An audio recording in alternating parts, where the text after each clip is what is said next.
my name's Danielle and this is Excalibur Books. Bit of a different setting today. We're at the allotment because it's a nice day and I thought it'd be good to be outside. It might be a bit windy though, so sorry if you can't hear me very well.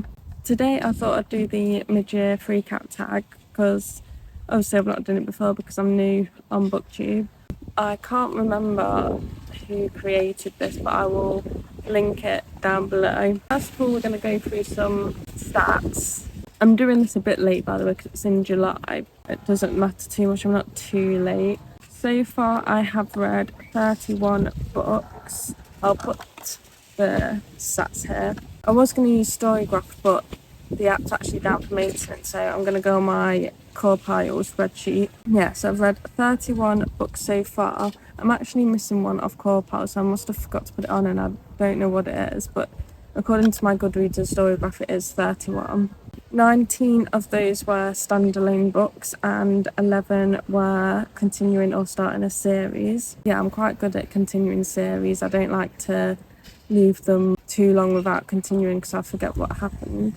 Genres, majority as normal is fantasy with 13 fantasy books. Next is horror with 7, and then 3 were thrillers and 3 were sci-fi. And then something that's different this year is only 1 mystery so far. Mystery used to be, I would say I never used to read a lot of horror, and it used to be mystery thriller that was in that second big portion. But now I read a lot of horror, and mystery thriller has dwindled a little bit.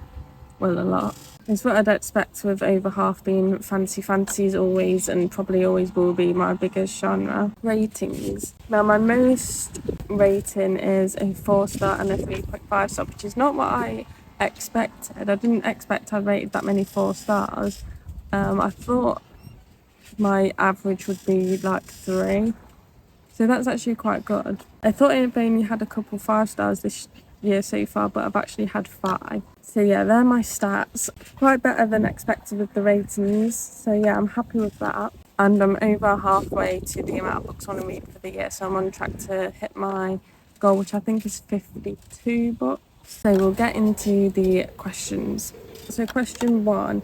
Best book so far this year. So I would say the best book I've read so far this year is actually one that I've just finished, and that is The Forsaken Throne by Jeff Wheeler. That was the ending to one of my all-time favourite series that I've just finished. I literally finished it yesterday. I think he's cemented himself now as one of my all-time favourite authors.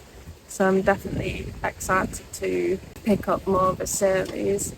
I think I have read it in a slightly different order than you meant to, because this series was basically split up into 2 trilogies, and I think I was meant to read something else in the middle. Again, sorry about the wind, it's just literally got really windy.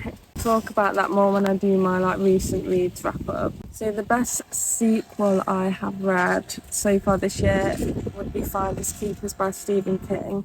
I rated that one 4.5 stars. Yeah, it's a sequel to Mr. Mercedes, but it's they're kind of like standalones, so you don't necessarily need to read the books.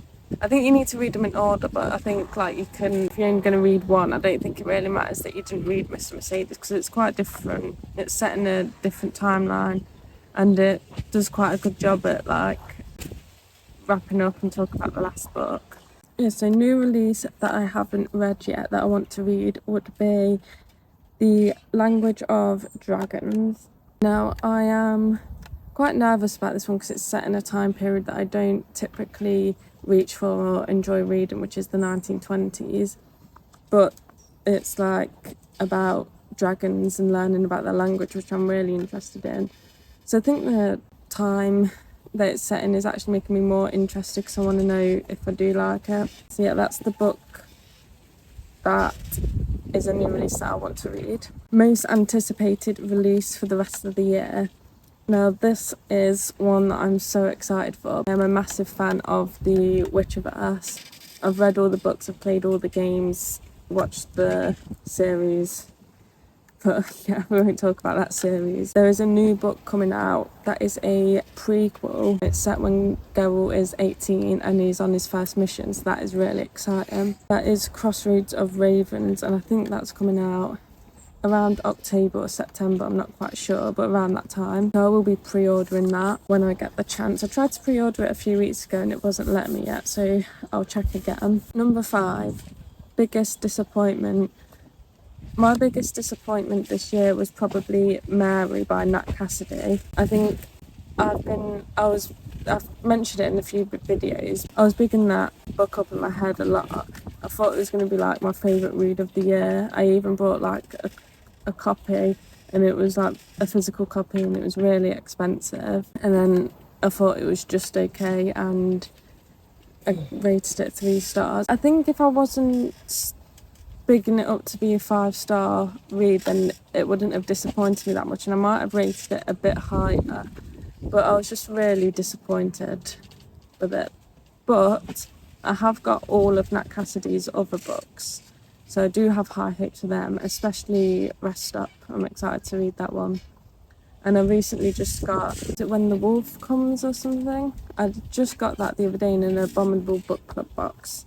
So yeah, I'm still excited for them. And then biggest surprise, I think, was Ghost Wall by Sarah Moss, because I wasn't expecting much from it at all. I didn't really know what it was. I just got it because it was like a short read and because of the title. However, it was more of a lit fic than like I thought it was going to be a ghost story, but it was more like a lit fic where a group are doing like an archaeological camping experience.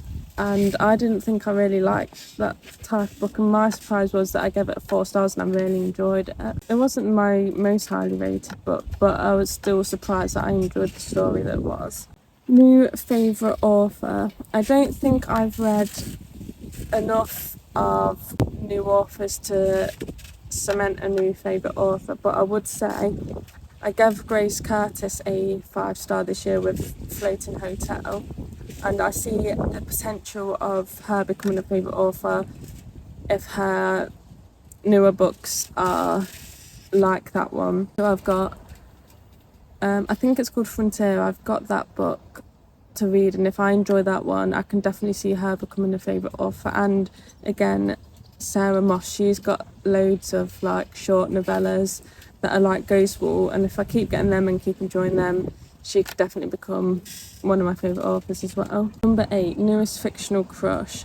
I'm not going to answer that one because I don't really get that. So yeah, next one. New favourite character. Is it Misaki from The Sword of Kaigen? I really enjoyed watching her character grow throughout that book, and like you go through a lot of character building situations with her and some hard situations, so I think it's very hard for her not to become one of your favourite characters if you've read that book and enjoyed that book. She is definitely one of my favourite characters so far this year.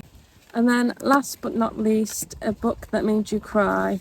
There was not a book that made me cry because I don't cry at books. Yeah, I have never found a book that's ever made me cry, and I don't typically read sad books anyway. I don't enjoy reading sad books. That was my mid-year freak-out tag. I'd love to watch yours if you've done it, and let me know if you've read any of these books or your answer to some of these questions. Thank you for watching. Bye. Look, that bird's got a blackberry in its mouth. What? That bird just landed there and had a big blackberry in its mouth.